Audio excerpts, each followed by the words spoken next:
In the pre-dawn hours, Charlie lay awake. He told Tex where to go, what to do, and said to make it gruesome. He told the girls to leave something witchy. All of this was to link this crime scene to Topanga Canyon, so the police would think someone else killed Hinman other than Bobby Beausoleil. Bobby would be freed and wouldn't snitch on Manson. He wasn't going back to prison that day. There were other reasons, of course, but chief among them was keeping Manson out of prison. Yet Charlie knew that some of his orders had not been followed. The killers didn't get $600. They didn't go to other homes until they got that money. Presumably, he also knew already that not everybody, Linda, got their hands dirty. He had to know if his most urgent orders were followed. Were the killings gruesome enough? Would the Panthers be implicated?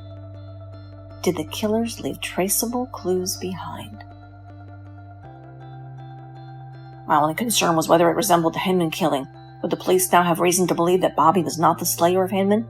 And were the kids, loaded with drugs, clever enough to avoid leaving prints or evidence of their identities?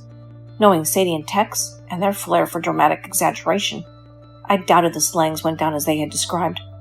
Most importantly, did they leave a trail that would lead to the ranch?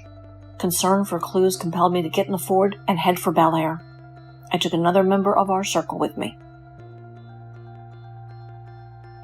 It is rumored that Brenda, Nancy Pittman, accompanied Manson. Returning to the scene of any crime is risky business, so instead of turning up Cielo Drive, we drove past and looked up the hill to see if there was any activity that might indicate the police had arrived. Everything was quiet. We parked the car a short distance away and walked to the premises. We entered the grounds by climbing over the fence as the kids had done. As Sadie and Tex had said, the first victim's car was off the driveway a short distance from the gate. I carefully wiped the car clean of possible fingerprints without disturbing the body of the boy who lay dead inside. Approaching a house where you know there are dead bodies has a spine-chilling effect, and I think if I'd been alone I might have forgotten about continuing any further. My partner probably felt the same way, but neither of us spoke, and we did go on to see the whole gory mess. Tex and Sadie's description had been accurate.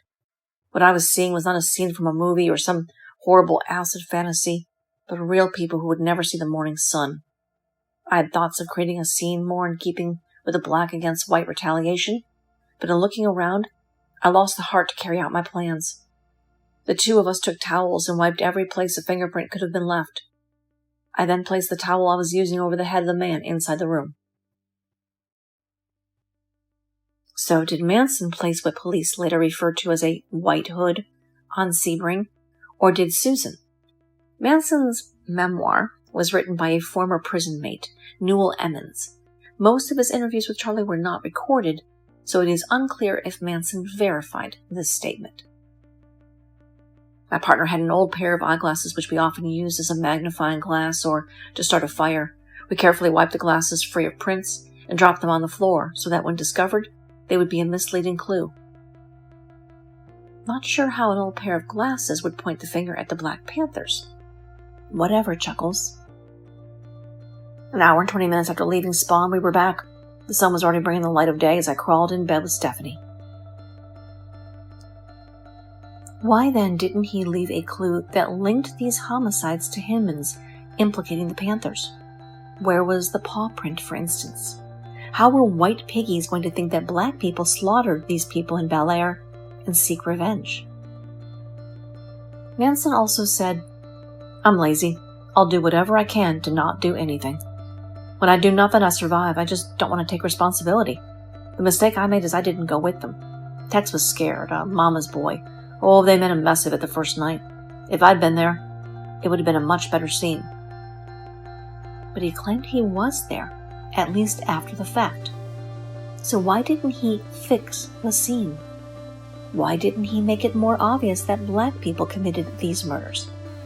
And if this scene was so botched, why then did he send the same damn people out again the next night?